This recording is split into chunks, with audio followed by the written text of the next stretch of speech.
Good morning, good afternoon, good evening, and welcome to 1% Better, where we take a look at hidden stories in sport. I'm Xylon, and I'm joined, as always, by Dr. David Lipman. Your medical question today is, what is the only part of the human body that doesn't receive oxygen from blood? I know this. It's a trick question. I'll tell you why afterwards.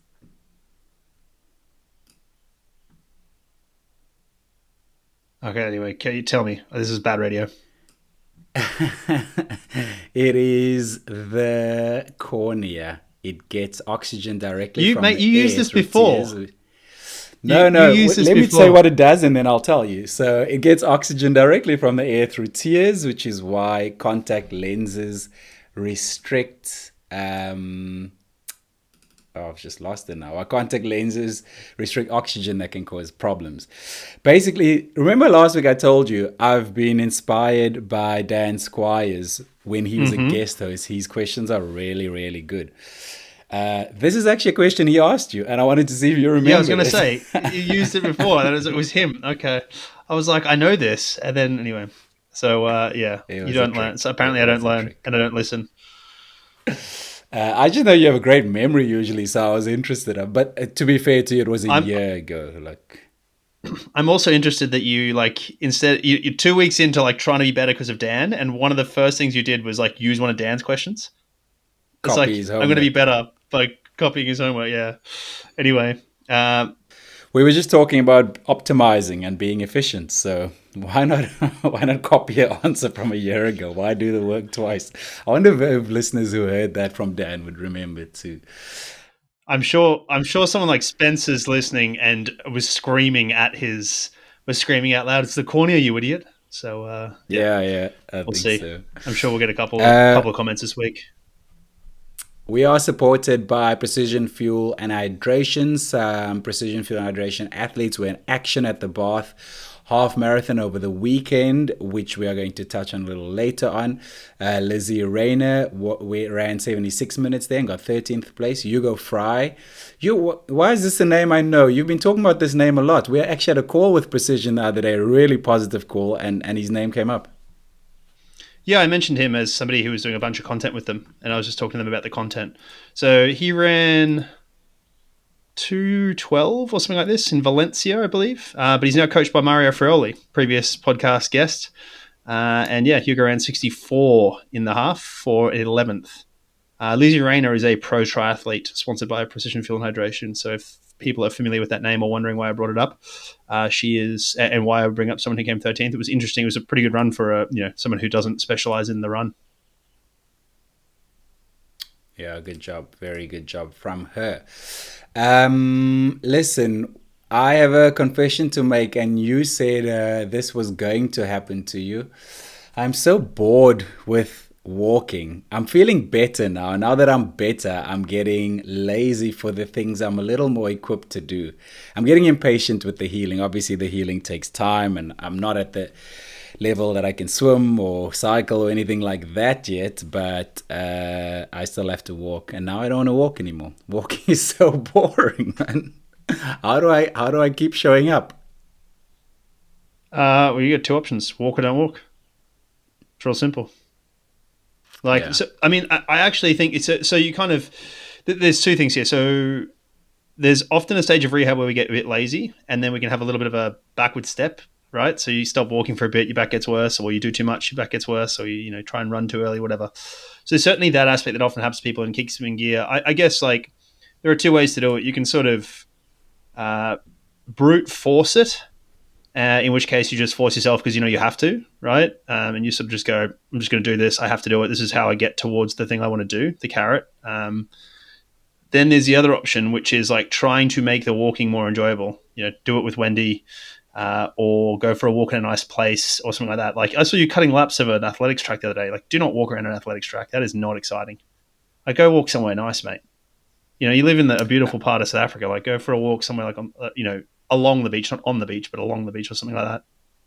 Actually, I walked on the beachfront on Sunday with some family, and it was a beautiful summer's day. We went for breakfast first and then walked along the beachfront. The track was not just a walk around a track, it was like a family fun day. I had my niece and nephew there. It was a real vibe and music, and they had giveaways and stuff like that. And it also overlooks the beautiful valley that runs right through our town. So it was another change of scenery and something a little different instead of walking alone. But yeah, it's at that point now where the thing you have to do, you're not motivated to do it, but you still benefit from it. So hopefully I've built a habit that I keep showing up, and I think listeners will resonate, because you have that run on the program tomorrow, or you wake up and you have that cycle and you really don't feel like going to the pool again for that session. And it's about the process. It's about just showing up day after day, because in 4 weeks time you might well be motivated again and enjoy it again, and you've still benefited from doing the thing that you didn't feel like doing. So good luck to me. I see you've been running with Peter Tierney, previous guest on the pod as well. Yeah, we went out again for another Sunday. Thankfully, he didn't gaslight me about pace this week. So we got out and did a good chunk there, roughly 450s. I had a moment in the gym last week where I made a bit of an error with respect to how much range of motion I was using for my calf raises. I just was a bit fuzzy on it, used double the height I had been, and it flared my Achilles up a little bit. So it showed me I wasn't, I thought I was going along really well. I was like, oh, we're all good here, we're progressing, but it was a little bit more range than I should have had. And I was like, oof, we're a bit grumpy now. So it's been a week of it's not terrible. The nice thing for me, the thing that was really bothering me is when it was bothering me day to day. Get up in the morning, it was sore, and after periods of rest. So it's not doing that, which is good. It's a little bit noticeable on runs, but I think I'll just be careful with loading, and then hopefully it settles down. But it's just frustrating, how temperamental it is.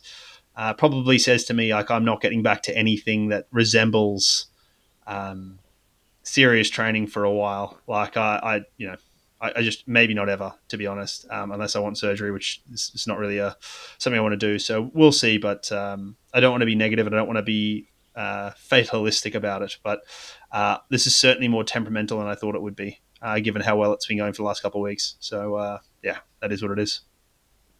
When is it? Don't you have a race coming up in the Pyrenees or somewhere? Through the Alps, 20Ks in June. So I'll be able to, but that won't be, I won't be going hard there. And then similarly, Copenhagen Half Marathon in September, I'll probably jog that. So I'm not too worried about getting through 20Ks pretty easily. My Achilles seems to respond to range of motion that's excessive, hence the calf raise issue. And then pace. So if everyone's been checking my Strava, they'll notice my pace is always pretty much 5 minutes or slower. A couple of 450s, maybe a cheeky 430 in there with Peter at one point. So I can, if I'm closer to 430s, it gets it's a bit much for it mechanically. But if I'm at fives, it's fine. So what I've just been doing is loading up on the heat. So this morning I was, I got really hot, ended up with, heart rate of 160 when I was running, over duress on the treadmill to try and get some more cardiovascular stimulus at 5 minutes a kilometer or 8 minutes a mile. I was running, if I run that outside at the moment, given it's a bit cool here, I could probably be at 120, 100 or so beats a minute. So it's a big difference with the heat. Okay, sounds like it's good luck to both of us over the next few weeks. We are supported by Stride, and we're grateful for their support. We put up a great post on our social media on Instagram, 1% Better Pod, that is our handle, that they created with regards to mistakes that runners make with pacing. I know that you liked this post. Yeah, it was great. Really good. The three mistakes they mentioned: starting too fast, tick. We're team negative split. Don't do that. Not accounting for hills. So they said you should slow down on the hill. And that's certainly a strategy if you want to even effort it. You can build that into your strategy and go maintain pace on that hill. To think that it is the same pace as you would run on the flat is madness. So don't do that. But you can certainly build it in. And then you've got the last one was not accounting for weather. And Stride actually has a feature here on their power center that they've built, which is amazing, where you just go, I'm running this marathon on this day at this temperature, this is what I've been training in, and it spits out a better pacing plan for you. So I think that's really, really good. It's really smart building from them. It's just hidden in their power center that a lot of people don't use because it's on the desktop only version. So yeah, I would recommend people who are users go there and check that out. But it's cool how they built that. But I wanted to thank both Stride and visit them to go see them, and then also Precision as well, obviously, for their support. We do have a discount code for Precision. We have links in our show notes, so please follow those links to help us to support the partners and get yourself discounts and those sort of things. We don't have a discount on Stride though, just in case that was unclear. We got a few community shout outs to get through before we get to some listener questions. Logan Smith was third overall in the individual and first team at the World 50K Championships. Ran 2:47, so under previous European record. Emily Donko got third in the Mooloolaba triathlon. Is that in Australia? It is. It's a Mooloolaba Tri, mate. It's one of the biggest, it's one of the more prestigious triathlons on the sort of world circuit. So it's well respected with a long history. And so Emily's a pro that listens to us. So she got third there, which is huge for her. So was very impressed. And similarly with Logan, like he ran under the previous European record. Yeah, 2 people ran faster than him on the day, but otherwise he was, that's very quick. And the British record as well, obviously. So great work there, Logan. The Bath Half happened. We had lots of people running in the Bath Half. So previous guests, Phil Sessman and Alfie Manthorpe, got second and third respectively, split by 1 second. So go check their episodes out to hear about some of their training. I know Alfie was quite disappointed because that means he's not automatically selected for the half marathon champs. We talked a bit about his plans there in the half marathon champs. Joe Wigfield won it by 6 seconds and he is auto-selected. Phil needs to run the qualifying time still. So we'll see what happens there with them. But that was an interesting race. Jake Smith led it out the whole way and then got burned by these guys towards the end there. And then listener Owen Kremen ran 73.30 and enjoyed the race and the vibes. He said it was a bit windy out there, as noted by Jake Smith as well. And then Alex Bell won the women's in 69 low. So she's an ex-Olympian. She went to the Olympics for the 800 meters. So it's pretty impressive to be able to do this. And Jess Warner-Judd got second there in that.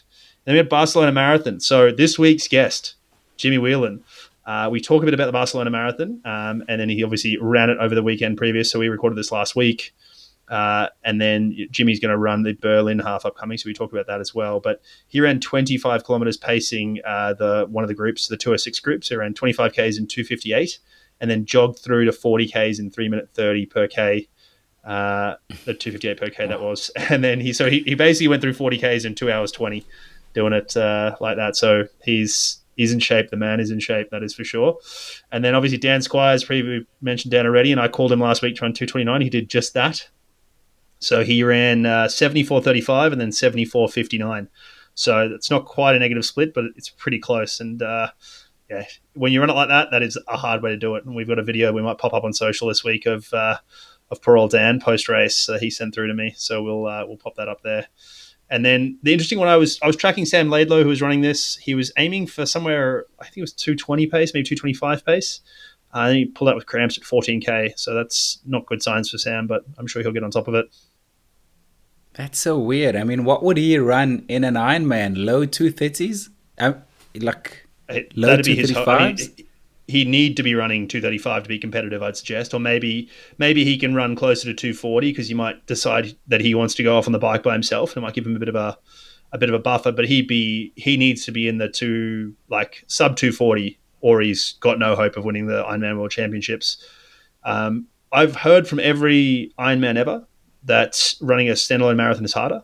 So fine, I don't know, I don't have insight, but you are certainly running it at an intensity that's a lot harder, right? You're between your sort of top end of zone 3 or, between your 2 thresholds versus being sort of lower end of that, maybe even below first threshold, depending on how good you are as an Ironman athlete, long distance triathlete. So I don't know, maybe there's something there, but I mean, he should be able to probably run that pace for a half marathon, right? Like even if he's running half marathon pace, you probably shouldn't cramp at 14 Ks. So I don't know what's going on with him, but he seems to have this a little bit. He's a bit of rocks and diamonds. When he's on his day, he wins a world championship, and then other times he's like DNF. So it's hard to understand. I don't know. I have no insight. So I guess we'll see what happens with Sam this year. His body's freaking out without a 3.8K swim warm up and 100K bike. The body's like, I don't know what to do with this marathon without that lovely warm up. And then exactly. Emmanuel Katsanis is a DNS at Malaga half. Best wishes for his recovery there. We got a few discussions in on our Strava group. If you haven't followed us on Strava yet, join the 1% Better group on Strava. From Pedro Almeida, who's back from scolding me on last week's episode. He said, 13th of March podcast episode. Yep, you usually get headwind when you turn around in the Lisbon Half Marathon. I've done it several times and other races in that area, and it usually is like that. I think that explains the slower kilometers. It would be very interesting to see his wind power data if it was available. This is in relation to the winner we were talking about, the men's winner at the Lisbon Half Marathon last week. Yeah, Joseph Kiplimo. So he ran the world record there. Yet to be ratified, but the world record. So I guess the point being there, we talked about some of his pace is slowing down, and I said it's probably to do with wind because it's usually windy when you turn around, and Pedro agreed, having done that. And then we had Spencer Louderbeck, CMO, Chief Meme Officer from our podcast, say, I've learned a lot of things from the podcast and have helped me help my training. But one particular thing I wanted to highlight that helped my racing was the importance of pacing. I was not in peak shape, but even pacing saved me this race, something David mentions many times as a critical component of performing at one's best. I keep that in mind and I'm happy with my performance. I mean, the more compliments, the better. We'll take them all, particularly if they're for me. Of course. We did get a bunch of listener questions through this week, which we're not going to be able to get to because we've got a big episode we're putting together here with Jimmy Whelan. We will get to Micah Gay's question. She DM'd us on Instagram. The other questions we won't get to, we will take care of next week. So please sit tight if you've sent us questions. That was Jack Stevens and Alistair Courtney. So they are on our list, guys. We have them there. Apologies, but we're going to answer Mikey Gaze today. So can you read that one from me, mate? And then I'll do some answering. Yeah, it says, hi, first of all, wanted to say I love the podcast and I've rated it 5 stars, of course. I've listened to pretty much every single episode and learned so much. I have a question that my partner and I have been debating with the World Baseball Classic happening right now. In the pool stage, one of the groups competed over in Asia, whereas the other 3 were in the Americas. The Asia/Oceania group finished 2 days before the other groups, but then had to travel all the way to the States for the rest of the rounds. The question is it more advantageous to have the extra 2 days of rest or to not have the time change? That's a very interesting question. Yeah, I sort of vacillated on this a little bit. I think the simple answer, a gun to my head right now, I'd say you're better off not traveling. But there's a little bit of it depends about this. So one example is if you've got an injury. So 48 hours is a long time with an injury, particularly if you've got a full-time physio there. So giving yourself some extra time there might be an advantage, regardless of the time shift, right? That's not like taking that into account and the stress of travel, but it's more just if you have something that, you know, you'd be better off with 48 hours, then you might be better there. And then in a baseball context, and I'm not sure, like I'm not a baseball fan, but I know a little bit about it. I know they rotate pitches quite a bit because of the stress of pitching in terms of the physical stress and the sort of recovery it takes them. So in that context, you may end up 48 hours might be enough for otherwise, you know, let's say you're playing every 48 hours. That gives you then basically an extra game that you can fit in, right? You could play back-to-back games rather than having to skip one. So that's potential as well there. But one thing to note is like with travel days, you usually sacrifice practice time. Now that may or may not be relevant. These guys may or may not need it. But you do often sacrifice training. So it's not like they've got 2 days of training. It's probably more rest, as Micah suggests. But there's certainly a cost to change. Now, that's lots of aspects. That's like environment. That's familiarity. It's cognitive load. It's all that stuff. So like having to transfer hotels has a load as well, not to mention food changes, etc. The time zone changes in some contexts can be advantageous. I think we've talked about this with Ironmans before, where if you're traveling west... if you're traveling west, so you end up where your body clock is ahead of the clock time that you're in, you're more awake. Yeah. It might actually be an advantage for something like an Ironman. In this context, and that's, you know, minor changes, that's 3-4 hours.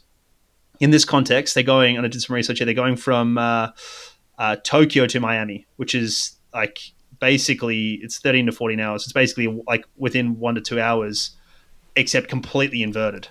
And that's really interesting because I've heard, speaking to Christian Blumenfeld and Gustav Eden, the professional triathletes, they tell me that 12 hours is pretty much perfect for them. They find 12 hours easier than 6 or 8. They reckon that it's better to just completely invert. I'm not sure of that. The research usually, what you'll read is it quotes that it takes you 1 day per time zone, which is roughly 1 hour.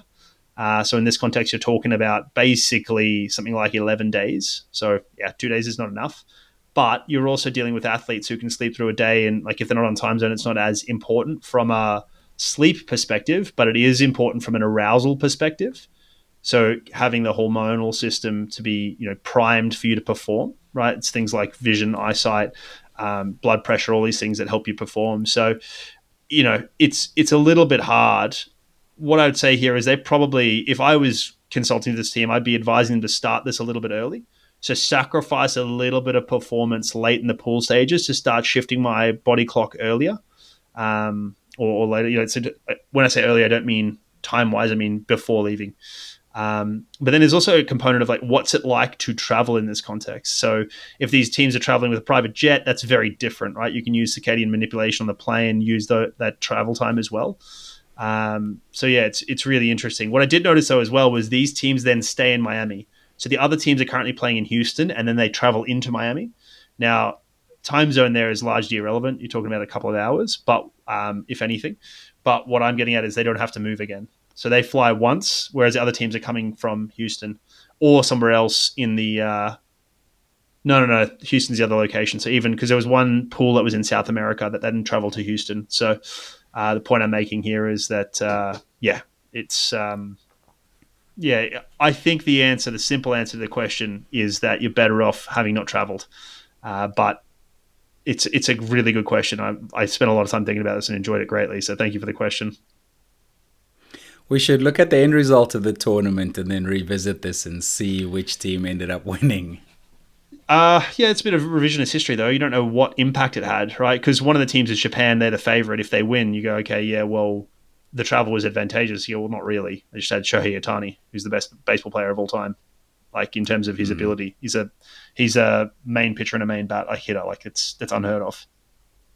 So yeah, it's hard to say that, but you don't want to use revisionist history, but yeah, let's see if there's huge upsets, then maybe. Yeah.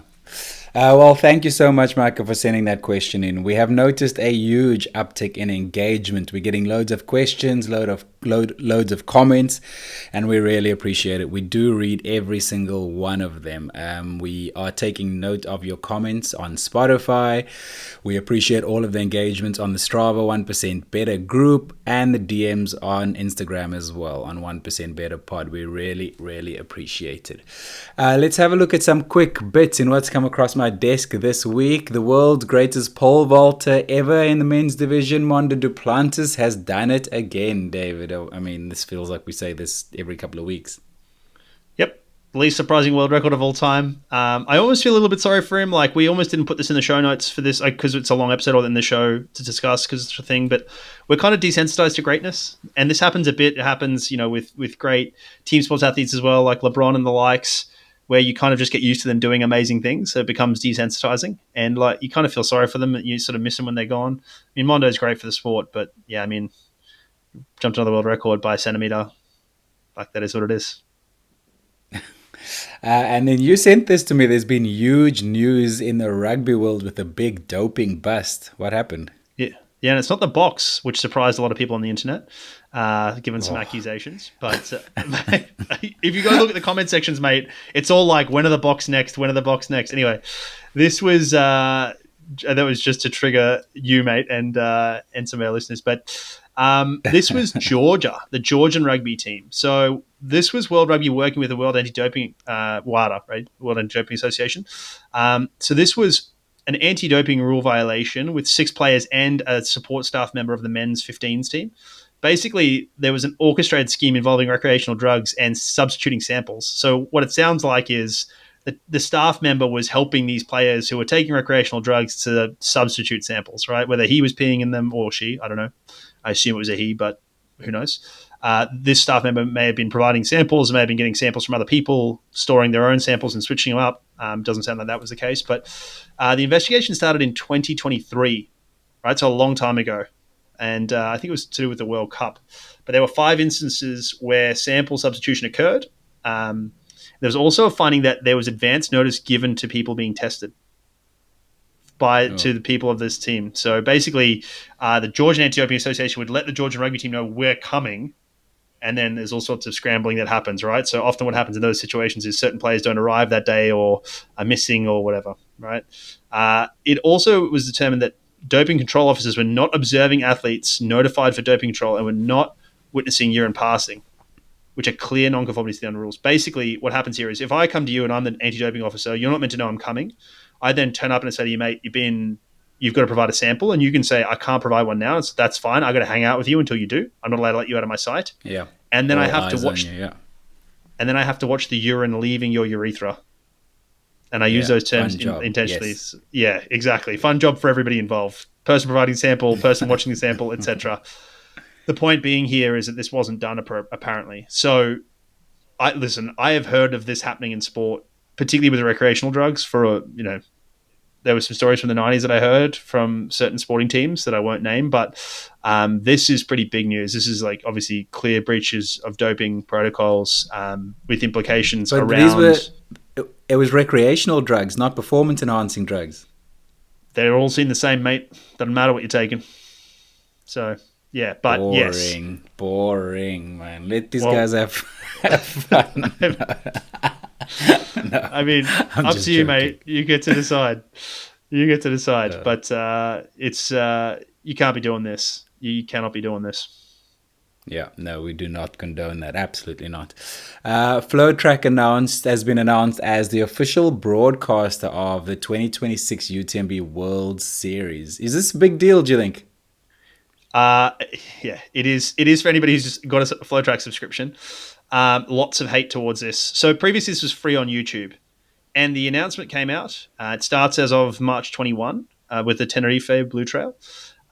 It says it's free, but I was trying to get on there, and obviously there's not a race on at the moment, but it was saying that I was going to have to pay. So let's see if it's free at the time or something like that. But I'm generally not stoked about this because it was nice to be able to watch it for free on YouTube. But we are going the way of paid content. Flotrack needs content. Trail running's big. People support it. So yeah, let's see. Is Flotrack traditional broadcaster? Do they have certain regions that they broadcast in? No, they buy rights. They're an online one based out of the US. Okay. So it's not even that they've just bought to certain regions. It likely will not be on YouTube. They probably bought worldwide rights in this case, I would suggest. So you can buy rights. So I don't think I've discussed this on the podcast before, but basically when they sell sporting rights, they sell them per region. So you might get a language region like the DACH region, which is Germany, Austria, Switzerland, or the DACH region. You could also get like the Benelux region is a very common region. So that's, Belgium, Netherlands, and Luxembourg. And they're often, again, those are language related. Or you can get certain areas like Americas. Often they split that into South America and North America. But then you also can just get. I don't know why the whole place is Spanish, pretty much. I don't know why they split it. Only joking, Americans. Careful, mate. Careful. You triggered me with that Springbok thing. Now I'm ready to go. I'm ready to fight. Mate, I take no offense there. It's not. I'm not worried, mate. But yes. So anyway, the point being, I think they've got world rights, and let's see where this lands. But it could be some really unhappy trail running fans. We touched on Barcelona Marathon a little bit. It was won by Fortune Tesfaye Hailu from Ethiopia. I think she's the fastest ever woman's debut in the marathon. And wasn't it the second fastest of all time, I think I saw? Correct. She was 15th overall. She ran 2:10.51 for the second fastest time of all time. Whoa. 57 seconds behind Ruth Chepngetich's record. Obviously, it's an Ethiopian record because Ruth is from Kenya, and many people would be aware that Ruth Chepngetich is currently serving a doping ban. Her record was not wiped off. Many people are suspicious of that record, but yeah, this is where we stand. So, Fortune ran a 1:05 half split. So very close to, it's pretty much an even split. It's a little bit, it's a little bit positive. The second and third runners ran 2:18, both of them. Their previous course record was 2:19. So I thought Wow. this lady was a complete random. Then I looked her up and I was like, oh, she's second in the road running rankings in the world at the moment. She finished 7th in Paris in the 10,000 meters. Uh, she's got a 63-minute 21 half marathon, a 29:42 10K, and a 14:41 5K. I was really surprised that I didn't recognize her name. And I was like, this is the problem with running. We've talked about this before. These great runners, particularly East Africans, are unfortunately like largely nameless and faceless to us. Like it's hard to remember them unless you remember someone for some specific reason. But she was apparently targeting world record and said it was a bit windy. So she wants to break it in her next marathon. If I'm Berlin or Valencia, I am on the phone to her today. I am on the phone to Yeah. a manager, like, get her to our race. We'll pay you whatever you want. Because she, like, honestly, if that's what she did on debut by herself, without, I don't know if she had paces with her. Yeah, that she's on track here. She will, like, Seems a matter of she's on for a time. good one. Yeah, yep. So I'd be, if I'm Berlin or Valencia, second half of this year, I'd be like, let's bring you to the marathon. Come see. And then Grant Fisher debuted in the half in the New York City United half marathon. What distance did he do on the track? Remind me. 5 and 10K. Okay. How So did he it go stepped up. in the half? He's Yeah. Well, I put this in here partially for a few things. He's a we've got a big American fan base and they love Grant. So like there's that. But it highlights a few concepts. So firstly, last week in our scene on social, we talked a bit about racing versus pacing. Grant basically raced this, did not pace it, right? So if you look at his splits, he was at the leaders through 10 miles apparently and then blew up. But if you look at his splits, the 5K splits were 13:58, 13:59, 14:28, 15:07. So he ran 60:53 for 14th overall. I saw some statistics here. This made me chuckle. It's the third fastest ever debut at this half marathon. It's like it's such a ridiculous stat. It's like people debut all over the world. Why does it matter who debuts it? I mean, if you look at the list, it's impressive. Mo Farah and Galen Rupp debuted there. They both ran faster than him though, and they both podiumed. So, I mean, it just probably says to me at that point that like this race has got money to get people to debut there, particularly people coming from the track. But it sort of says to me as well, you can sort of manipulate the data to make it say whatever you want. But this was run by a South African, one of your mates. I actually saw him. I think he's based in the US now because I saw him I saw his He's interview and he's got like a lot of Americanisms to the way he speaks and spoke fluently in yeah, both he's Celsius and Fahrenheit. So I was like, oh, this guy must be based there at college. Yeah, he's got a scholarship in America, been there a couple of years now. I think he's got an American girlfriend, running for Hoka, sponsored by Hoka. He was actually in my town 3 weeks ago, ran the 10K here. He held the South African 10K national record until it got broken 2 or 3 months ago. And now I think he holds the South African Half. half marathon record. Yeah. Yeah, so it was Adrian Winscott for the record, and he ran 59:30. Also Volskit. got Adrian Volskit. Get it right, man. Sorry, mate. Sorry, pal. I don't know how he likes it pronounced. It won't be a record It's like because it's not a legal course. It's not a legal course for a record. So because it finishes more than okay. half the distance of the race away, it can't be eligible for a record because Galveer Singh became the first Indian man to break 60 minutes and he ran 59:42, but it won't be a record. So that is why. The second thing to note is that I wanted to bring up about Grant is clearly his durability isn't there, right? And we talked a bit about this in our determinants of endurance performance, which I'll throw in the show notes as well.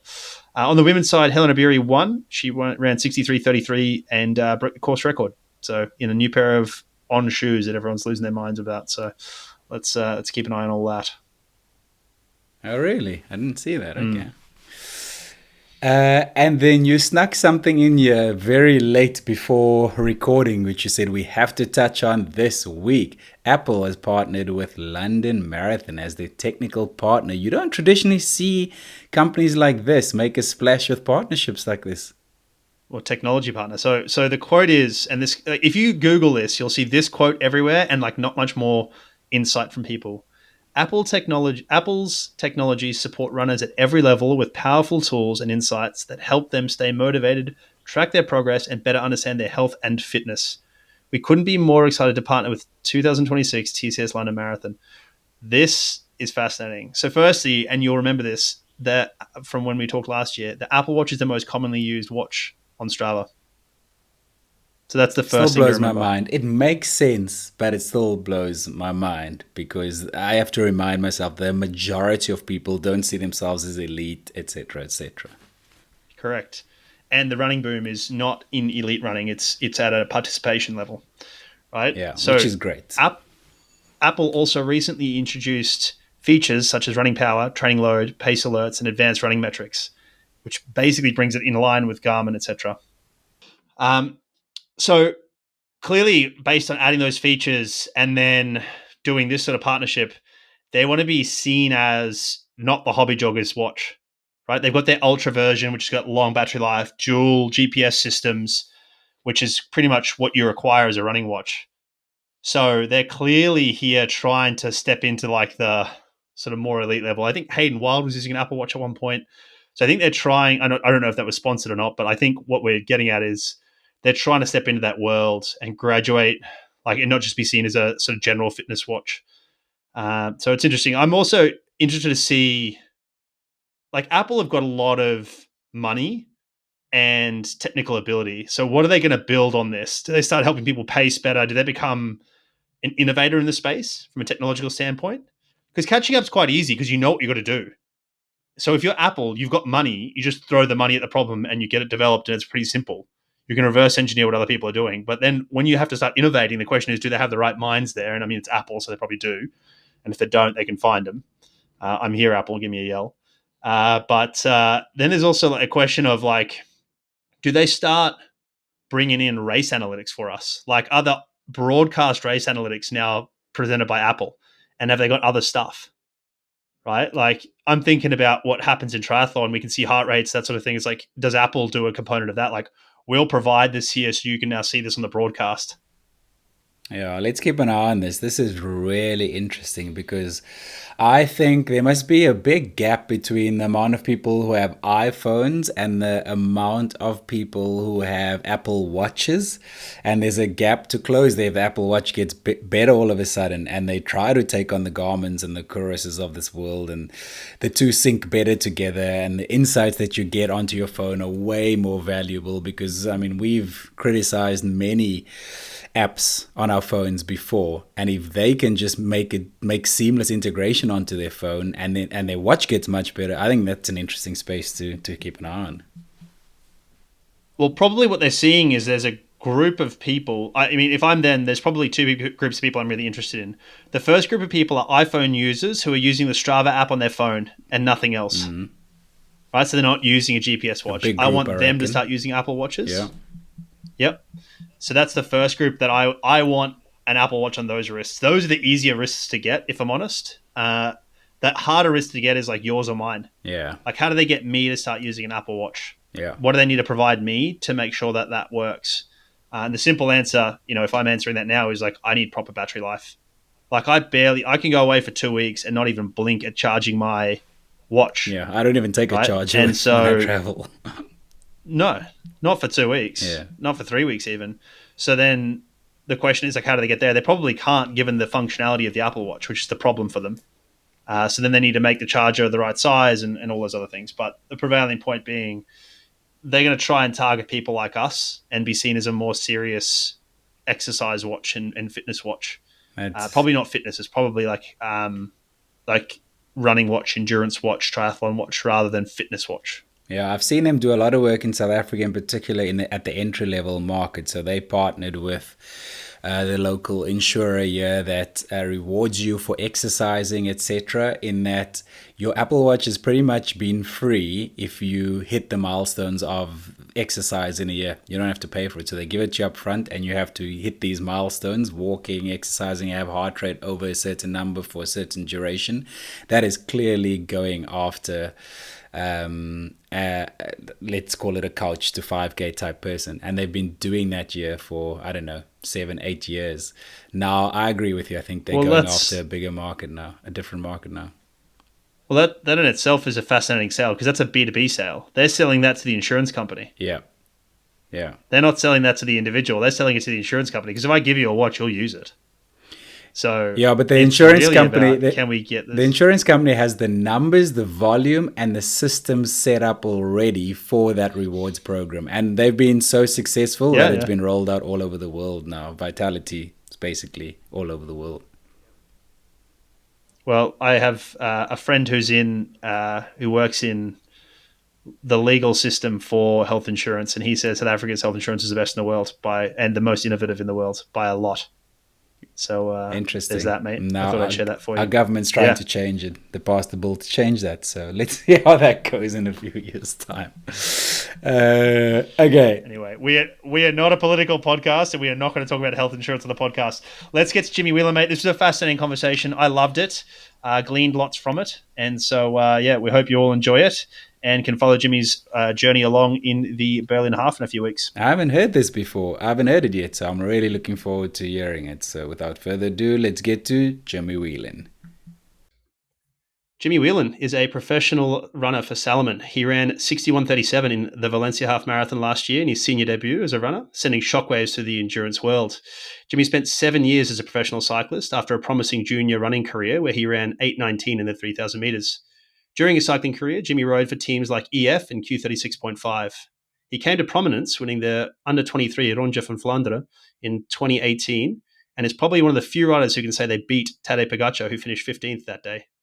Other accomplishments, including winning a tour of the stage of the Tour of Portugal and completing the Giro d'Italia, cycling second biggest race beyond the Tour de France. Having left pro cycling, Jimmy made a brief foray into professional triathlon, debuting in 3:46 at Geelong 70.3. But having seen the light, Jimmy is now focused exclusively on running. If Jimmy isn't the fastest person to run a half marathon in the Xavier College singlet, he's certainly Xavier College's smoothest ever mover. Jimmy, welcome to the podcast. Excellent little summary. Yeah, thanks for having me on. I'm a long-time listener, so it's pretty cool to be here, and looking forward to talking about all things bikes, cycling, running, a little bit of triathlon. Yeah, let's do it all. Let's yeah. do it all. Well, thank you for joining us. It's great to have you, and stoked that we can make it all work. I guess let's start, like something we were just talking about off air was your ascent from running into cycling, right? So you were a promising junior runner. As I understand it, you had some injury problems, started cycling, and then very swiftly progressed through. And I'm interested in that story. So like, let's double click there for a bit. Yeah, I mean, I was through primary school, I did all sorts of sports, but then throughout high school, I started to really find a passion for running. And in year 11 and year 12, I started to grow a bit more and find my potential as a track runner. And yeah, I wasn't sure if I would be specialized in the 5,000, the 3,000, 800s, but my goal after high school was to try and go to college, to study there and try and live that pro running life in America. And yeah, I got injured first year uni, was training too hard, got a bit too excited, and I kept having recurring Achilles problems. And that's why I started bike riding. So did some cross training on the bike, and then some of my cycling mates said, you should really try and take this seriously because you're really good. And yeah, I thought it was the end of the world when I kind of stopped being a runner. It was my identity, it was my thing. You know, in school I was the running kid, and just to lose that, I thought it was it was pretty scary. I felt a bit lost, and then I just put all my passion and my drive into bike riding. Realized the possibilities there, and then chased that dream, and then found myself living in Europe, racing as a pro for 7 to 8 years. It's pretty crazy to look back on. Like when I scroll back through my photo albums each year, and it's just like some of the places I've been, some of the people that I got to train with, the races that I experienced. It's just it's pretty cool, and also even more bizarre now that I've gone full circle back to running, like 10 years later after wanting to be a pro, chase that pro college career as a runner. So if someone 2 years ago had told me, you'd be a pro runner for Salomon, chasing fast times on the roads for 3 or 4 years, it's like, I wouldn't have believed them, but I would have really wanted it. And I'm kind of living the dream right now. So, well, there's certainly, you sort of highlighted some moments there, like kind of pinch me moments of like, I can't believe I'm here, or I can't believe I'm doing this, or I can't believe I'm with this person. I've certainly had some of those in my career in a different capacity. Is there one that sticks out to you where you just go, geez, that was in the moment, I realized what was going on and it was really crazy? I remember my first year pro, Alberto Bettiol won the Tour of Flanders. And then the next week, I was trying to position him in Brabant-Sapel. And then I was also having to chase down one of Mathieu van der Poel's attacks.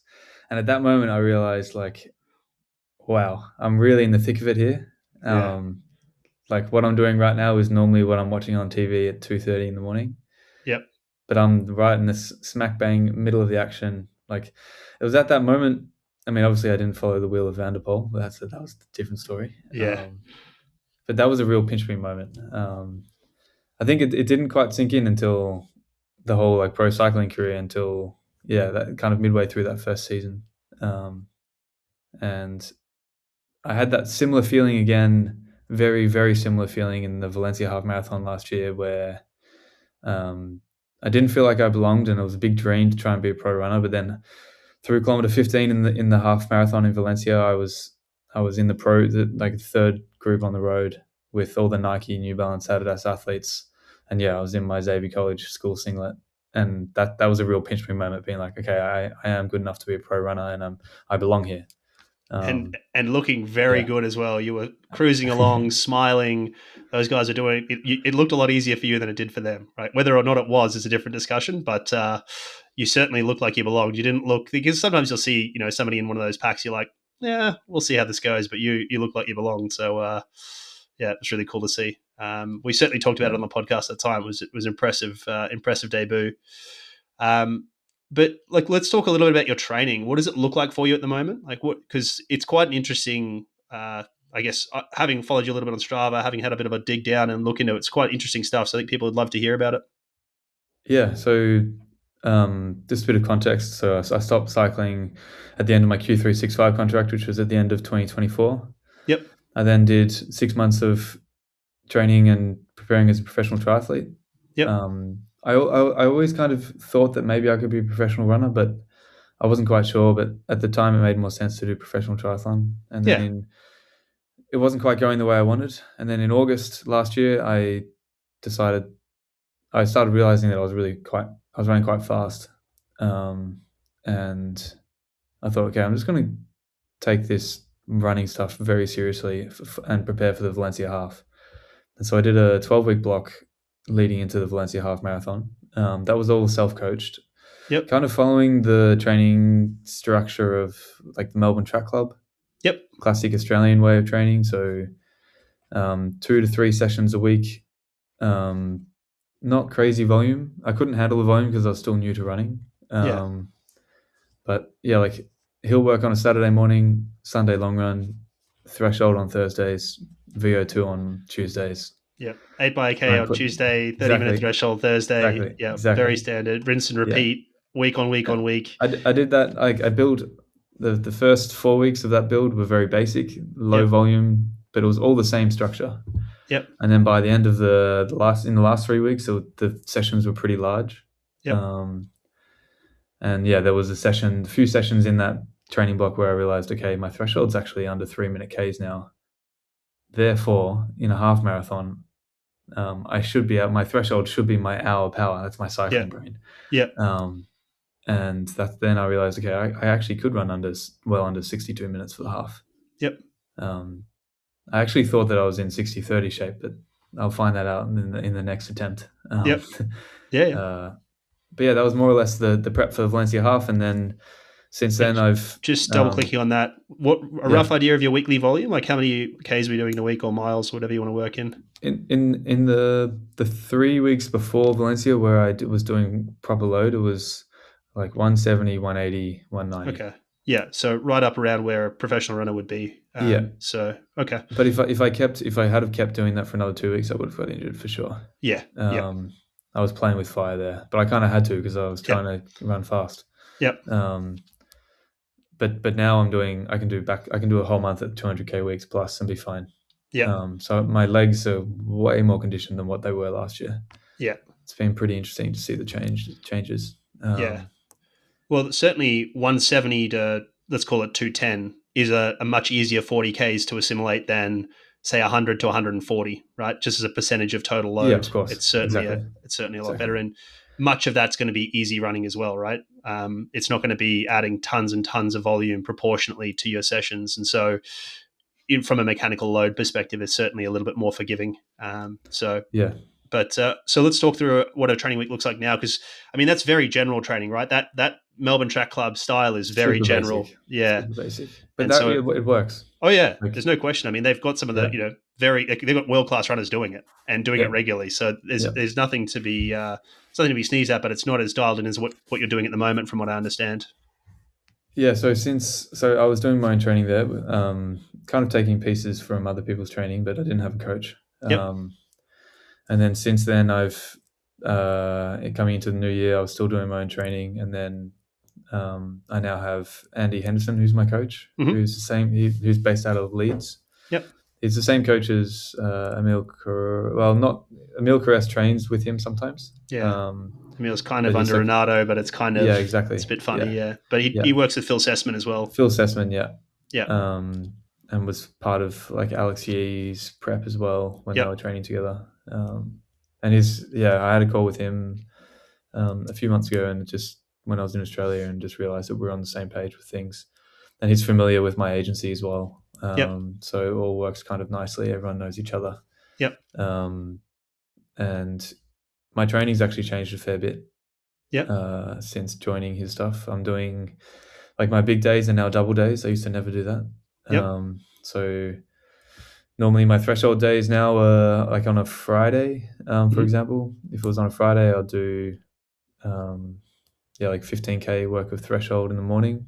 Yep. At like LT1, and then in the evening a little bit shorter, maybe like 12K work of threshold. Yep. And in like LT2, so a bit quicker. Yep. And maybe even a little bit faster than threshold. And those super days are pretty big. I'm still trying to adjust to that. And I'm very curious to see if that really raises the bar even more, or whether I'm pushing too much and I'm not actually recovering as much. I'm curious to see how my body reacts. But for the moment, I'm running really well. And then also like VO2 work as well on Tuesdays is also sometimes a double day as well. Okay. So double day Tuesday, double day Friday, and then a strong Sunday long run. Yeah, nice. And how long is that run at the moment, roughly? The Sunday long run? Yeah. Nothing crazy, because I'm not doing any marathon prep. I'm not doing any huge kind of 40K stuff. Yep. It's normally just 2 hours, but I'm kind of working in that upper aerobic zone. So like the last few weeks, the last 3 Sundays, I've done... Well, 2 of them were pretty quick, where like 30K was at like 3:12s, 3:13s. So it sounds really fast, but it's at like sub threshold where I can just sit there and be comfortable. Yeah. I mean, that's when I know I'm fit. You're fit. Don't worry. You are very fit. Like you say you're not doing the crazy marathon stuff, and it's like, listen, when we look compared to say Phil's work or even Alex's work in prep for Valencia, for London. Sure. Oh, sorry, Valencia marathon last year. Like, sure, it's not quite there, but you would run a good marathon off that. It's probably not at your capacity and not at your goals, but you would run a very good marathon off that sort of work. The durability you're getting in your legs is significant. So, I'd be interested to see. So, I do notice on your training, you do quite a bit on the treadmill. Is that because of living in Barcelona or spending much of your time in Barcelona? It's just hard to do sessions outside, or is there other aspects to it? Yeah, there's a few reasons for that. One being in Barcelona, it's like I'd have to get down to the beach. It'd also be quite windy. Yep. Potentially. So, you go one way along the beach, and then I'll be absolutely flying, and then you turn around, and then your head would fall off. It's 250s to 310s, right? Exactly. For the same intensity, yep. I don't know if I can deal with that. Yep. And I just worked out that if it's threshold, I can just get on the treadmill. I can actually do some pretty big threshold workouts without pounding my legs, like it would be outside. And then also the gym that I go to in Barcelona, it's very humid and very hot. Yep. So I get massive heat gains from it. Yep. So I know I have to be careful when I do these sessions because I can really cook myself. But when I am running race threshold on that treadmill, I know that when I go outside in race conditions, in cooler conditions, running at threshold will be very easy. Yep. For my head and hopefully for my legs. Yeah. And you can water and fuel and stuff easily on the treadmill. There's no concerns there, right? You can throw some gels on the treadmill and go for it. As long as the gym's cool with the sweaty mess around, it's all good, right? It's the challenges at the moment. Like I'm here in Barcelona. I do it's the perks of training by myself and not being with the group is that I have the freedom to do what I want when I want in a way, which is amazing. I really enjoy that. But then it can be challenging because on last Friday I had a 25k workout with like faster than threshold, slower than threshold recovery. And in order to do that, I need someone on the bike carrying gels, and it just becomes a bit more admin. And I'd rather just go to the treadmill. Yep. But the treadmill was an absolute sweaty mess by the time I got through 20k. Yep. The session was 3k at 2:58s, then 1k at 3:15s. Okay. Do that 5 times, 6 times. That's brutal. It is brutal. But yeah, and just I like the treadmill too. I used to have to ride the ergo for 4 or 5 hours. I was going to say it's a real cycling thing. Is like it's not a trainer and it's not 5 hours, so it's all easy. It's all relative, right? Yeah, it is. And even like these, everyone says, you're doing these massive 200+ k weeks. How do you do it? Like my big cycling weeks are always over 30 hours. Yeah. And now these are just 14 hours. Yeah. So I know the pounding on the legs is different, but still, just mentally and also like fueling wise and just overall stress, cardio stress, it's a lot less than what I'm used to. So yeah. And how do you find the adjustment from, because I assume most of that cycling was single session days. That's very classic in cycling. It's just a big morning ride and then coffee and whatever else you do in the afternoon. How are you finding the doubles? It's a different type of, it's kind of annoying. It's like you don't do this massive workout and then you go home, you sit on the couch for the rest of the evening. Yep. You then have to get off the couch again and go outside. It's a new rhythm. It's a new rhythm to life that I have to get used to. And thinking about what you're eating between as well. Like kind of cycling, you get off the bike and you're like, all right, I'm just going to eat all the things and be fine. Now it's like, well, you be a bit careful about timing and like where does that 100%. Sit? And, so I've always found doubles to be hard. I certainly know a runner he was doing 100k weeks in singles, 100-mile weeks in singles, which was crazy to see. I've done up to 110Ks, 120Ks in mostly singles, and it was fine. But I think beyond that, you got double, and then it becomes it's a nightmare. So great empathy for you there. It's not easy. But do you do any cross training with that, or is it pretty much all just running at this stage? I will. At the moment, I'm not riding, but I think I will implement the riding back in at some point. I think my priority right now, my biggest gap between being for where I am now and then where I want to be is my leg conditioning. Yep.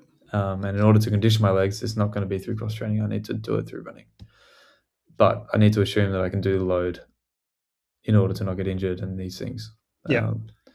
I am curious to see like if I do these big, because I know how to ride well. I'm curious to know that if I do a big 6-hour aerobic ride in like zone 3, if that boost of aerobic volume in a marathon block would actually lift my aerobic efficiency. Yep. And also maybe on a recovery ride on a Monday, or even an easy hour ride after a super long run on a Sunday, just to flush the legs out properly. Yep. I will play with that a little bit, but for the moment I'm not riding, but that will change. And I'll probably do it on the ergo most likely. Yeah. That's just a bit easier. Yeah. Well, it's a little bit hard in Barcelona. It's actually a question I had is how do you find running in Barcelona? Because Girona's not far.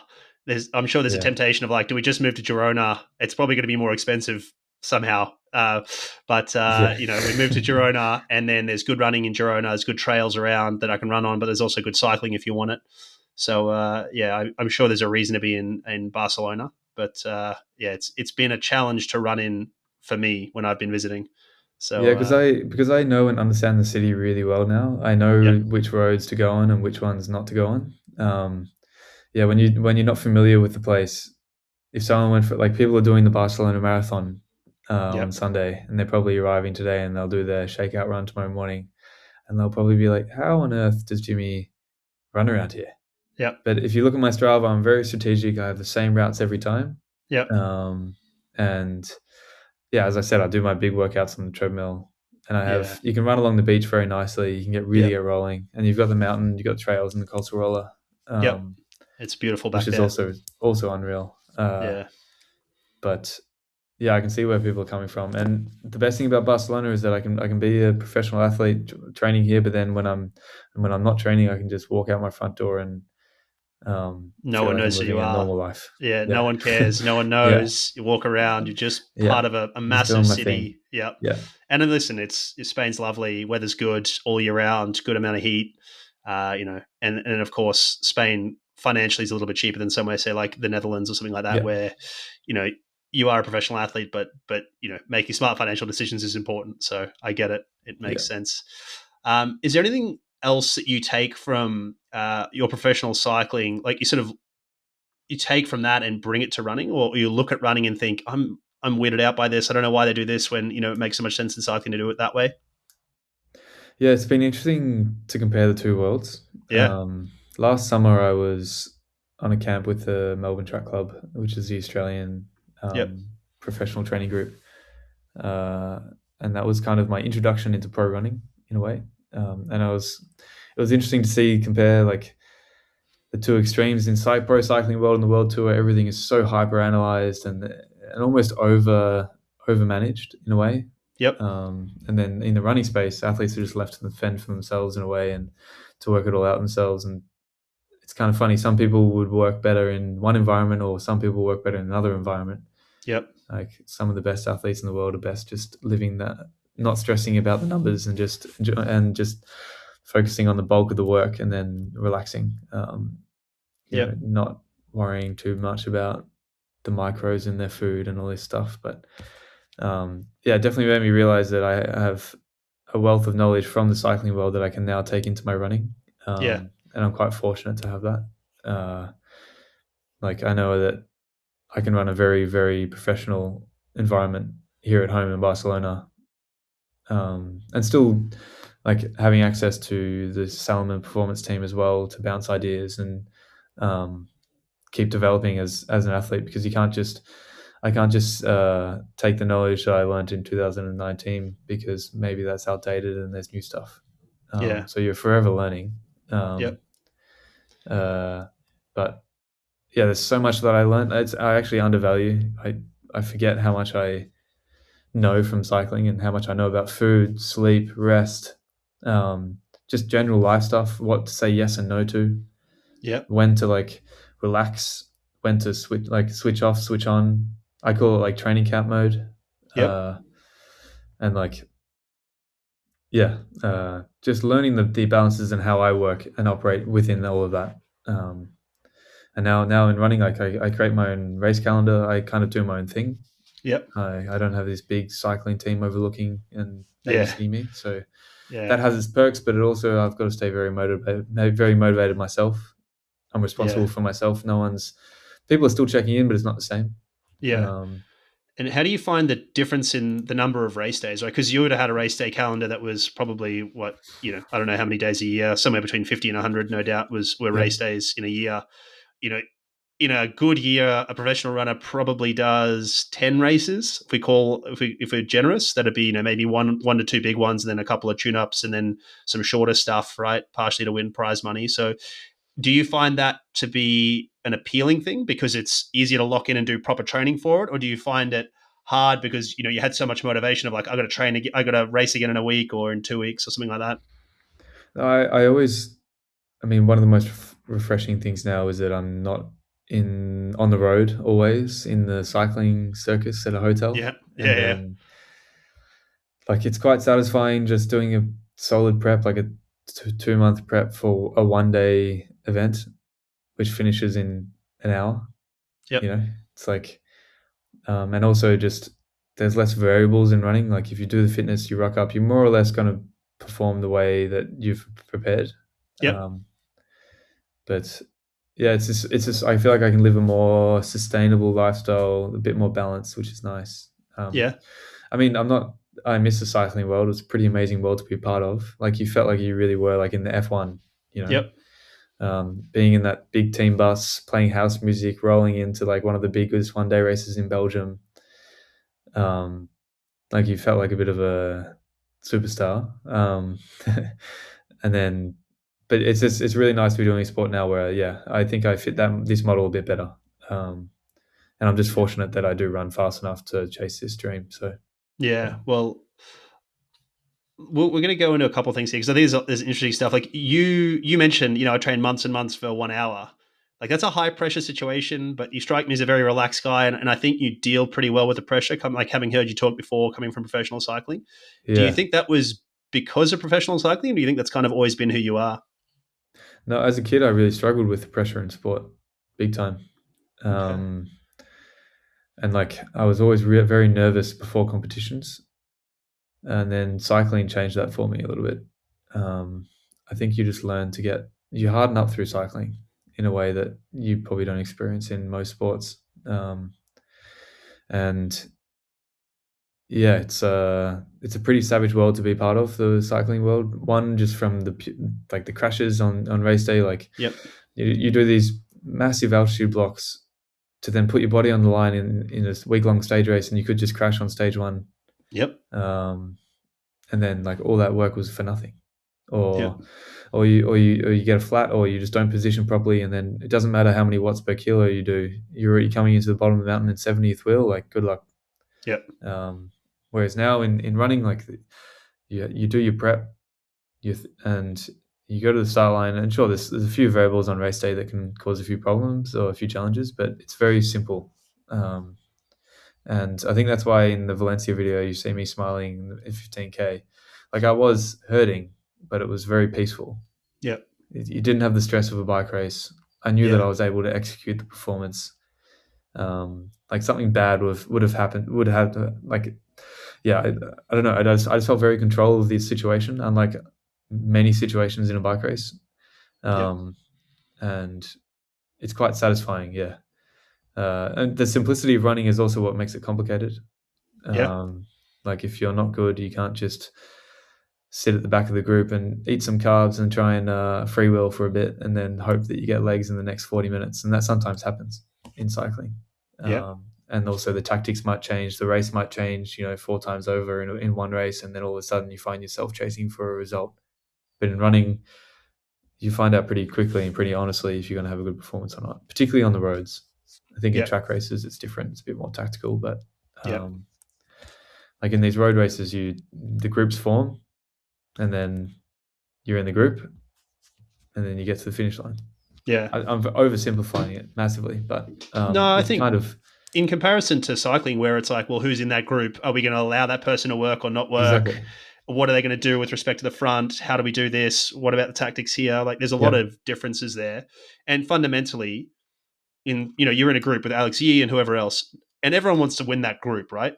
Like there's also like no thought of we're going to go win that next group up. We're in this group together. We're going to try and work together. And then the last kilometer or two, okay, now it's a race. So there's like a lot more cooperation.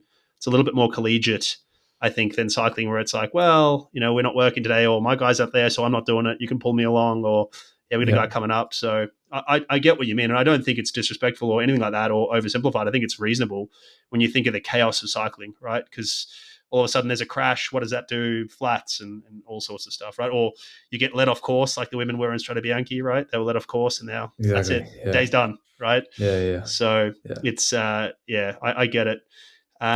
Similarly, like on a similar note, you strike me as quite confident, particularly confident in your abilities, and it's very, I wouldn't say antithetical to Australian culture, but rare in Australian culture.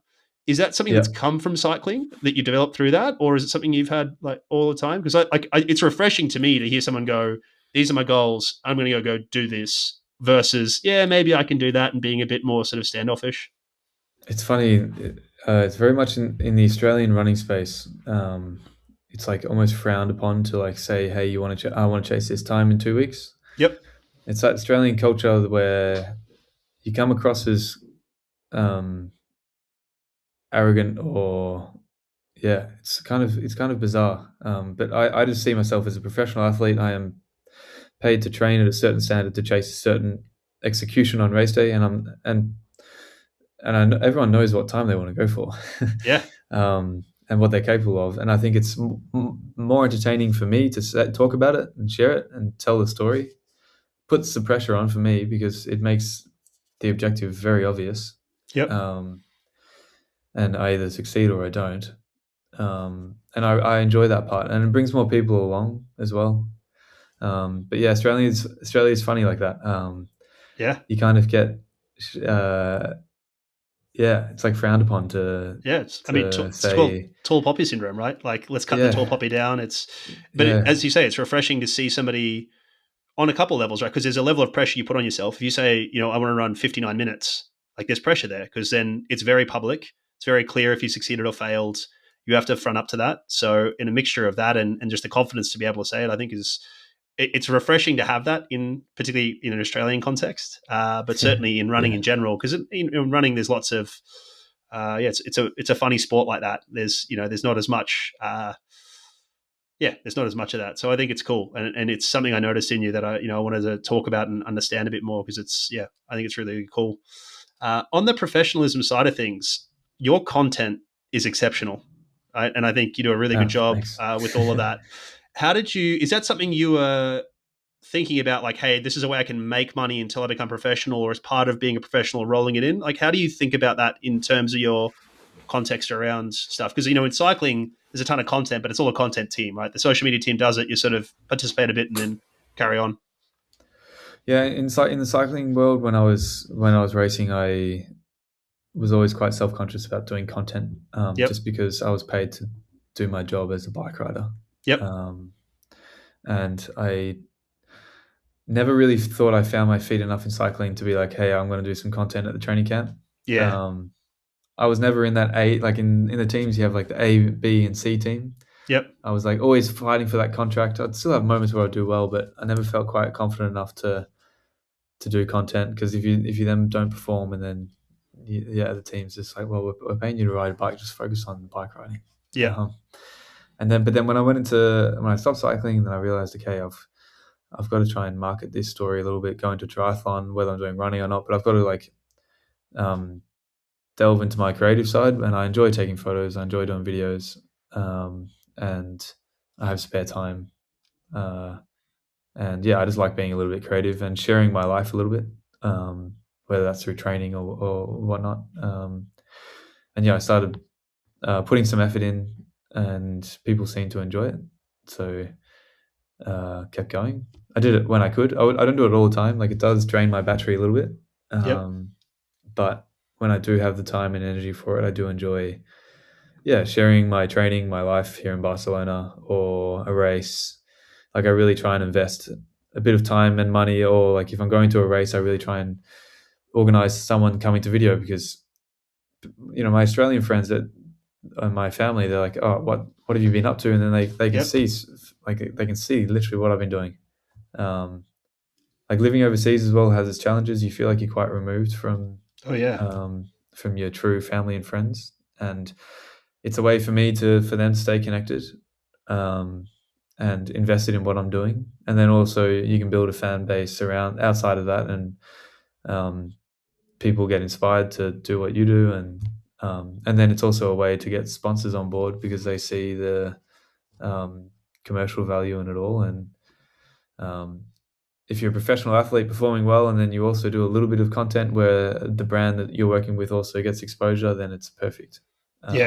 There's certainly like a bit of a, like we talked about this a little while ago with a lady who was working, Alison, who was working. She'd worked for Whoop. She was working for Chorus. Now she's with Amazfit. And we talk about athletes versus influencers, and how do you think about that and where that sliding scale sits, right? Because there's the Kipchoge's of the world, right? He doesn't need to do content. He just goes and runs fast, and that's fine. And then there's a true influencer side of things. But the reality for many people is they sit somewhere between the two. And it might be 80-20, might be 70-30. Some people are like 50-50.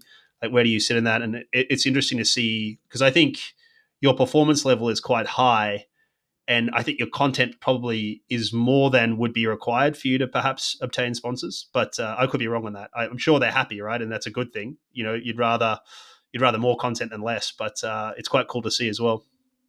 Yeah, it's a fine balance, because Salomon are interested in me creating content and sharing my story and sharing Yep. everything that I'm doing. Like it's in the contract. But then Okay. also I'm paid to be a fast runner. Yep.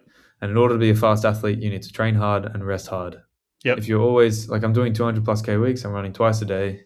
That also requires gym, that requires saunas, that requires physio and massage. Yep. Technically, my week's full without any content stuff. And then you got to try and piece in some bits and pieces there. And then, it can be quite overwhelming. There's just sometimes where I feel like I'm burning the candle at both ends. And that's just when I put the content side, because I'm a professional athlete and that's my priority.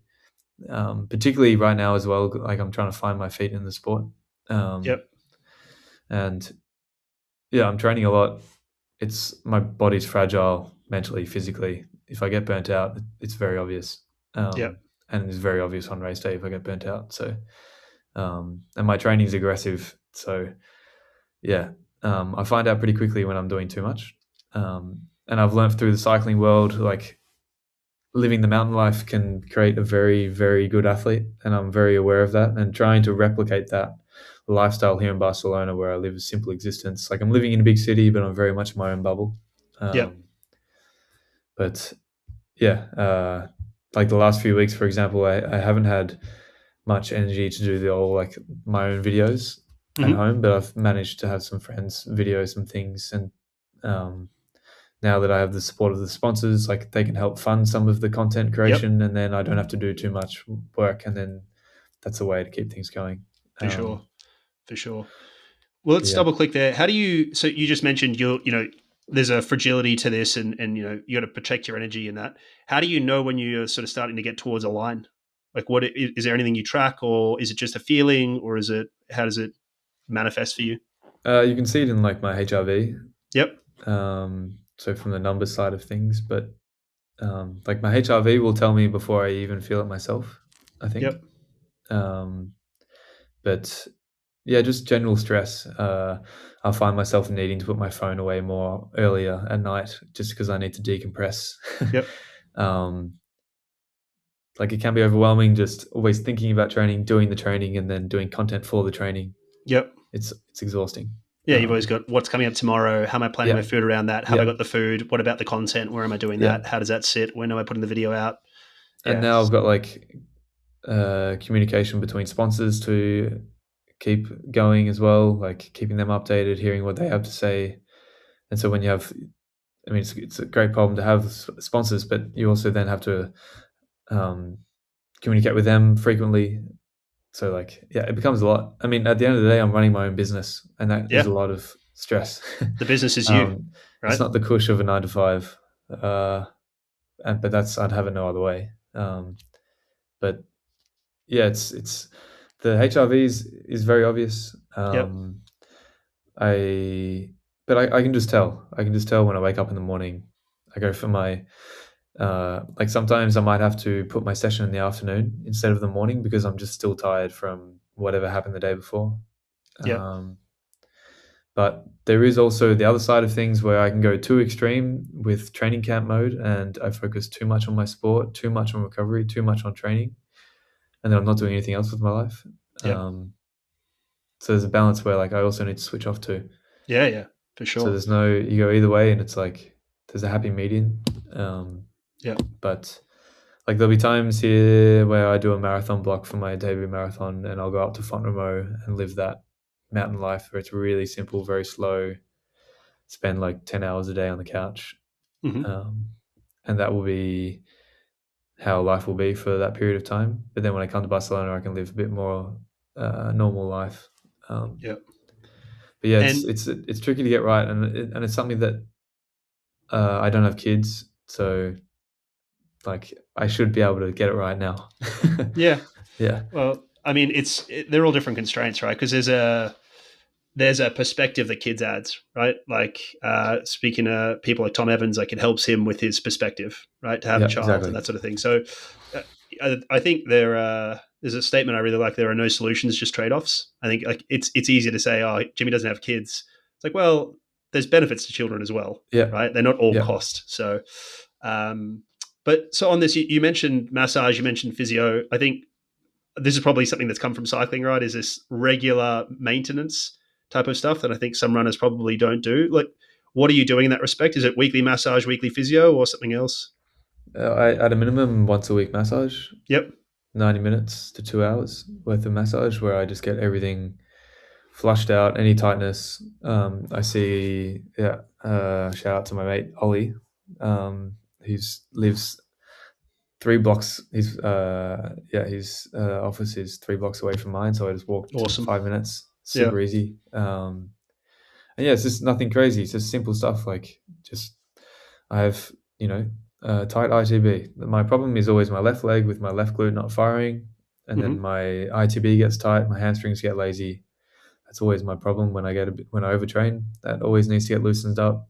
Like if I didn't get those massages after 3 weeks of 200 k's a week, I would be not running properly. Something will get tight, and then an imbalance would form, and then something will get injured. And then the physios as well on top of that if I feel like I need it. But as long as I'm doing the massage, I find everything's going all right. I also do saunas as well, like 4 times a week. Yeah, okay. Nice. Just depends how much spare time I have. And I use the sauna as a way to, one, like decompress, switch off, but then I can also use it for heat training as well. Yeah. Just depends what I'm feeling. Yeah. So if I have a hot marathon coming up, I'll be much more intentional with my heat training, and I'll do more heat protocol saunas. Yep. But at the moment, I'm just doing saunas to stretch, to relax, feel rejuvenated after a long day of training. Normally, a lot of the time, my evening doubles will be 10K on the treadmill. Then I go to the sauna and the spa at my local gym here in Barcelona. Yeah, wow. I mean, that in itself is probably, like you say, you'd be more intentional. You probably, I don't doubt that, but you're probably getting 80% of that benefit already in a mixture of your gym treadmill running, where it's going to be like hot, but then also time in the sauna afterwards. Like I'd say you're probably getting a good portion of that. And then frankly, living in Barcelona, particularly through Barcelona summer, right? Like you were just in Australian summer, which is, variable, particularly if you're in Melbourne, but Barcelona summer's real. It's hot and it's humid. So it's nasty. It's real there. So that's cool to hear. Well, let's talk a bit about, you sort of mentioned Font Romeu. We'll get to that in a second, but you've got Berlin Marathon upcoming. That's a couple of weeks time. So when this goes live, it'll be about a week away. So the Berlin Half Marathon. Sorry, yes, Berlin Half Marathon, not Berlin Marathon. Yeah. And so what are goals there? What are your thoughts there? Yeah, I mean, it'll be my debut race with Salomon, which is really exciting. My debut race of the season. It's a bit later than I was hoping. I got injured in December, so that's why I was meant to race in Marugame in Japan. Okay. And then I was also meant to race Lisbon Half Marathon, but this injury ended up causing a few problems. And I just decided, I'll just focus on my training, building up again. And then, but yeah, my first one will be the Berlin Half on March 29. March 29, 27, 29. Yeah. So it'll be just over a week after this comes out. I know that. Two weeks, a bit over. Yeah. Yeah. Or a week after the podcast now. Yeah. I'm actually doing a pacemaking job on Sunday at the Barcelona Marathon. Yep. Exciting. So yeah, my coach was like, "Oh, it'd be good to find a race to do a good effort 2 weeks out from Berlin." And I said, "Well, there's this pretty big race called the Barcelona Marathon." Yeah. And I messaged the race organizer and said, "Hey, I'm in town. Don't need to put me in a hotel. Don't need to pay for my travel. Would love to be part of the race and do a good effort and do a professional job to help be a pacemaker for one of the groups." They would love that. If I'm doing, yeah. I love this city, and I love running on. I feel like when these runs are on, like the city comes to life. Yeah. And to be right at the front of the race with like pacing all the top elites, like the Kenyans and the Ethiopians, and then it'll be a lot of fun. I think I will be doing most likely the second group. Okay. So that's the 205-ish group. Okay. So I've got to do like 257s for an extended period of time. Perfect. Probably through halfway, hopefully. Yeah. We'll just see. I just want to do a good effort to then tick that box and then level up again for Berlin. And then 2 weeks after Berlin, I will do the Paris Marathon pacing. So Oh, very cool. I'm pacing Matthias, who's the other key marathoner for Salomon. Oh, very cool. He came 5th in New York, 206 Yeah. guy. Yep. And it's Salomon's a French company, so the Paris Marathon is a key event for them. And I'll be there for a whole week doing a bunch of stuff. Awesome. And they're doing a kit collab for the race itself. So, Oh, wow. very much looking forward to Yeah. that week, and then also just doing a good job for Matthias. And I think this will be 206, 207, so 3-minute Ks. Yep. And this effort and will give me a really good idea as to if I'm marathon ready. Yeah. And I guess you'll go for that as long as possible, right? You'll just basically sit in there. I'll rinse myself Yeah. for that. And I'm really curious. Obviously, sitting in is a lot easier. So if I can do like 30K through that with that pacing, that's a very, very impressive effort, I think. I agree. Yep. I draft, the way I run, I spend a lot of time in the air. Yep. So my drafting benefits when I'm in a big group is huge. So I do get a massive benefit when I'm in a group. So the effort of being on the front is not a true reflection on race day, but I'll get an idea of my fitness and how my legs feel at 30K. And yeah, and then after that, I'll rest a little bit and then see what the season lies ahead after that. Could race in Copenhagen in May. But we'll see. I would really love to have my debut marathon at the second part of the year. Okay. Could be in Berlin in September, Amsterdam, Valencia. I'm not quite sure. Okay. Well, we can offline about this. I've got some opinions and some thoughts for you nice. about different races. I've run most of those, so we can certainly talk about it. But what is a good day for you in Berlin? What does that look like? My approach to Berlin will be going out aggressive in that 60-minute group. Okay. Even if it'll just depend. Maybe there's a better group going at 60-30 and I'll go with that group. Yep. I want to run faster than I did in Valencia, that's for sure. I'm a completely different athlete now. Yeah. And I think if it's perfect conditions and I find a really good group, I could chase that 60 attempt. Yep. And particularly if I level up after this Berlin, after the pacing at Barcelona, get another 2 weeks of training in. Like I'm in good nick now, but I could find myself in that super condition. So I'd rather that than go out with a 61-30 group and then cross the line, get a 5-second PB and be like, I should have gone in the group ahead. Yeah. I'd rather go too fast and blow up, find my limit. Yeah.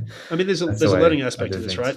Both that racing and then also your pacing jobs. Like there's tons of learning there for you when it comes to the marathon back half of the year, right? Is understanding all that stuff. And we were talking off air before about, racecraft and the skill of running and the skill of racing and that stuff. And there's a bit for you to gain there as well, which I think it's exciting, right? Because it's just meat. I just see it as meat on the bone for you of like, there are seconds yet to be found. Exactly. Yeah. And like when I did the Valencia half, when I did 61-30, there was so many things that I wasn't in top condition. I hadn't done any altitude. I was just not really taking training too seriously in Barcelona. Like there's so many things that I can do that can make me run much faster. And also the group we had in Valencia that day didn't work that great.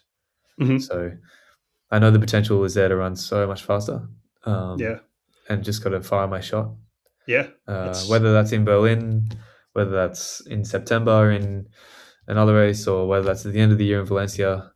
And then also Salomon will then have another new shoe by that point as well. Very cool. So that's another game changer. Yep. So whether it comes together now or in a year, but my priority now is just to like get a really solid year in my legs, experience proper racing, see how fast I can get, and then also just keep rolling into the year after as well. So people say like when you get a good year of running in your legs, you completely change yourself as a pro runner, and I know that in bike riding, and I'm feeling it already now. Like I couldn't do a 2-hour long run at 3:20s last year. It would absolutely cook me, and now I'm just doing them and finishing the long run being like questioning if I went hard enough. Yeah. So it's That's good. Scary thought. Right direction. Yeah, scary thought. And you've got, am I correct in saying you've got eyes on qualifying for the LA Olympics? Is that fair to say? Yeah, in the marathon? So that's the long-term goal. I think in order to do that, I need to try and chase that sub 60 in the half, and then have my debut marathon, run a proper good time there, and put myself in the running to try and make the Olympics. It's totally feasible, I think. A lot of people would be like, "Oh, he hasn't even run one yet." You can't say that, but everything suggests that I'll be all good for it. So we talked off air before, and we were talking about like runners overemphasize, or endurance athletes overemphasize the physiology and underemphasize the tactics and the skill and that sort of stuff. I think physiologically you're probably close, right? Probably close now with some work. Yeah. So now it's just you need to execute, right? And that's the exciting bit, because you've got tons of. I think the cycling experience is going to help you significantly, like understanding pack dynamics, drafting. Even getting a bottle. Like people complain about how hard it is to get a bottle. Yeah. Probably not quite as hard as it is on a bike. Having a feedback at 70k an hour is exactly. There's just there's lots of stresses in running that are not stresses for me. Yeah, exactly. And even just like traveling is super simple. You just have traveling is really not that complicated. I've just got a pair of shoes. The race day prep's not difficult. Even experiencing pro triathlon for a little bit, having to travel with your bike, do all the pre-race stuff. Now I just have to pin a number on my singlet. That's it. Yeah, turn up, grab your numbers. It's very simple. Pin it on. Go for it. It's very relaxing. It's still very much obviously high performance, and still have to focus on a lot of things. And I'm very familiar of the 4-day pre-race protocol where you start to reduce fiber, you be careful with the foods you eat, and those small differences, you add them all up and it really does make you race ready. I don't think that is a normal protocol for runners. I think most runners are like, let's carb load, and they do, if they do like a sort of 24 to 36 hour carb load, they don't talk about reducing fiber for a period of time. They don't talk about those sort of things. So I think there's a ton of stuff from cycling from a professionalism level that I think, could be brought to running and would be well served by, for runners to do. But you talked a bit about Font-Romeu. Let's go there. So you're going to spend roughly how long do you think you're going to be at altitude, and how long will that camp be? Yeah, I'm not sure. Font-Romeu is a 2-hour drive from Barcelona. Super easy. Yeah. I'd like to do in cycling, I always found that I could go, if I did 2 altitude blocks back to back with a week at sea level, I'd go into the first block already in good condition, and then come out of that first block very fit, drop down for a week, and then do another block. I would get to this super level that I couldn't get to training at sea level. And I'm curious to see if that will also replicate in running. I think it should. Yeah. But again, trial and error. I don't know. And so I've got to try that this summer. How long are those blocks for you? Are they 4-week blocks?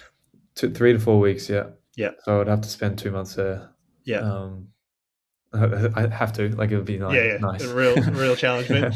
And that week when you come down, what does that look like for you? Is that easy stuff, or is that actually we're going to top up on some high velocity stuff because we can't do as much of it at the top? Or it would be easy stuff. Just chill out, just jogging, maybe some light threshold work. Yeah. I still do aggressive work at altitude. Yeah. I used to live in Andorra at 2,000 meters. Oh wow! For 5 years, so my body's very much understands altitude, knows how to react to it, and I don't need to feather the training at altitude because my body's so used to the stresses of it, which is actually quite exciting when I go to altitude as a runner, because I know that I can still mechanically do all the training at the right pacing. Obviously, I'd have to dial it back a little bit, but I don't have to do a 10-day build into a full session. Yeah, that is exciting. But maybe it's different when I'm a runner. Maybe my body will be more fragile. I'm not sure. Yeah, well, that's the exciting bit, is the learning, right? If it's just if it was all an algorithm, it was all given, then it wouldn't be exciting, right? It's much more interesting and exciting. I'm also thinking of is in that block to the first block in Font-Romeu, which is at 1,900 meters, more or less. Yep. and then to do a 2-week block up in Pigmire at the top of Andorra, which is where all the cycling teams do their training, which is at 2,400. Oh wow, okay. And there's Woodway treadmills up there. Yep. And I just do all my running there. I just have to cop it for 2 weeks. Yeah. That would be, I think I could come off that going really well. So 2 weeks Font-Romeu, 2 weeks Andorra, and then down for a week? Yeah, or like they do the three or 4 week block, the base block week in Barcelona, and then do like 2 weeks in Font-Romeu again, and then drive up to Pigmire for the last 10 days of that block. Got it. And how long will you do all that before you race? It would just be right before. Okay, so you'll come down and do a week? Come down on the Wednesday, race the Sunday. Oh wow, okay. So you come off altitude really well then. Yeah. Like I'd almost ideally just drive straight to the airport. Yeah, okay. Very cool. Yeah, I found I didn't really need that buffering period that some people need. Yeah. The living at altitude probably helps. Yeah, exactly. Yeah. I always found like if I did a power test the day after coming down from altitude, I could do some good stuff. Yeah, okay. That's super exciting. I'm now excited to watch your year evolve and watch what you do and watch the experimentation and watch all the running, right? Even the pacing stuff, I'm going to find to be interesting. Like you're probably the most followed pacer of anyone in those races because people will be interested in what you're doing and how it goes for you. Particularly, even piecing together, pacing job, race a half marathon, pacing job like that in itself is a pretty impressive feat. So, yeah. I mean, part of me is almost like if I get to Paris, I could be in like super form. And it's not frustrating to be a pacer. It's a privilege to pace Matthias, but then part of me is also like, oh, should I race it?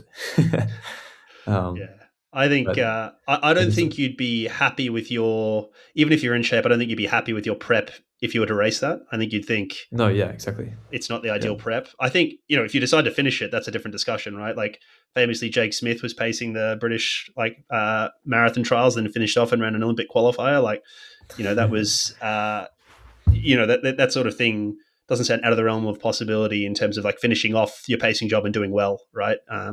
Be it that you stay with the guy you're pacing or whether you kick away or whatever at 35 Ks. But the point being like that seems foreseeable. But I think if you were to decide, actually, I'm racing this, and like you'll look back and go, oh, my prep wasn't what I wanted it to be. I didn't do enough long stuff. So hearing from you, I think you'd want to do, if it's your real first bash in a marathon, you'd want to really give it a proper dialed in attempt. Yeah. And like a lot of people say, oh, you need to do a slow attempt before you do a fast attempt. Yeah. But I actually don't believe that's true. Like you look at Alex Yee, we were in the same group in the half marathon in Valencia, and then he ran 2:06. Yep. A month later. So that these standards and trends and expectations are changing in modern running now. I think shoes help, right? Like historically, changed the game massively. Yeah, shoes really changed the way that the legs feel the fatigue and the durability aspect to it. I think training volumes, whether that's because of the shoes or in general, like the training volumes you guys are doing are a lot higher than some of the historical numbers. Not some of the historical outliers, but perhaps the historical averages. I think the average is probably a little bit higher now. Yeah. Nutrition's better, and that's in race and out of race. Like listening to you talk about, I get weekly massage, all that stuff, right? And this is as somebody who's not in an institute or an academy, right? You're not at the AIS where it's like it's all there for you and they sort of give it all to you. So I just think that stuff, as you say, it's changed the game. And then, you're a young bloke, which, historically people have been peaking late with endurance sport because it's taken time to accumulate volume. But I think we're putting a volume emphasis like earlier on people.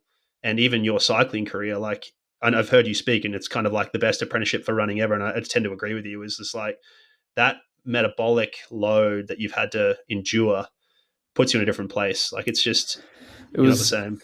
I was thinking about this on my Sunday long run when I was doing like 2 hours at this high zone 3. Yep. Like I used to do these training days in Andorra, going up and down the mountains at 2,400 meters and doing a pass for, an hour and a half at this zone in a 6-hour ride, back-to-back weeks, month on month. It really, and that's at altitude. It really does like changed the body big time. And I had a bit of a reputation for always squeezing the training quite a lot. So I was always on that upper end in cycling too. So Yep. I feel like I built my engine. Luckily I like kind of overtrained on the bike in these aerobic zones, which I think translates now into my running. Yeah. And then you combine that with my running efficiency and economy at 20k an hour. That's why I run fast. Yeah. So, Yeah. It's very rare to see a cyclist come across with such good running economy. Now, of course, you started as a runner, so it's very different. And you ran, as I understand, you ran all the way through your cycling career as well. So there's certainly an aspect of that. But it is rare to see someone with such good economy as a cyclist, right? It's usually the bit that's missing is the economy and the durability. There's usually like a really high tolerance for pain, a good amount, like a good threshold, and some really good VO2 max. But it's just that tolerance. It's the peripheral factors that are not there as much. So it's exciting to see. We're excited to follow you along, Jimmy. It's been great having you. We reserve the right to invite you back when you run fast, be it in Berlin or Valencia or anywhere else. I've got to run fast though, right? No, you're welcome back anytime, but we definitely reserve the right to invite you back when you run fast. But anytime you want to come on, you let us know. We'll happily have you. It's been great chatting and it's super insightful, and I'm sure people want to hear more from you. So there's there's an open invite. Anytime you want, you come on. And otherwise, we wish you luck and thank you so much. Cheers for having me on. Cheers. How did that go? Like I said before, I hadn't heard that interview yet, and obviously at the time of recording now, I still haven't heard it because we record the intro and the outro at the same time. But how was that? Don't tell people how the sausage is made, mate. Don't tell them how the sausage is made. No, it was good. I'm bullish on Jimmy's potential. Super professional, really good insights, really understands himself and the performance environment from his time in cycling. So I think there's a lot to be gleaned from that for listeners. But I also think just watching him or talking to him, both offline and then online, I'm bullish on his potential. He's got the right situation around him to be very successful. He may not be very successful in a short time frame, but I think he does have the potential to be successful in the medium term for sure, if not in the short term. Like if he ran right around 60 minutes or under for the half, that wouldn't surprise me in Berlin, if the weather's right for him. But I wouldn't change my opinion that he's got a lot of upside and potential if he has a bad one there. I don't think he will, but it wouldn't change his performance there if it's not. If he doesn't run a PB there, I'm not going to be, I'm not going to suggest that I think that his potential isn't there.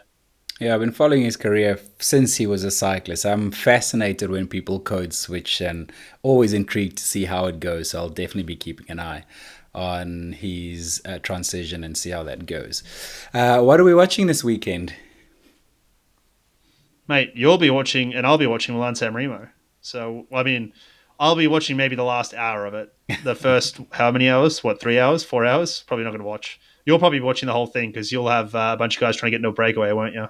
Yeah, I'm working for Team Novo Nordisk. We are racing the world's first all-diabetes cycling team, racing 300 kilometers. This is the longest classic in the world, so quite cool to actually race over this distance. I did an interview with the team doctor, which will be out on the Team Novo Nordisk podcast in a week or so, just how you work with regards to diabetes management and glucose control over 300 Ks and how that happens and when it happens and the systems they build to take care of the athletes. Is really, really interesting. So have a look at that when it's out.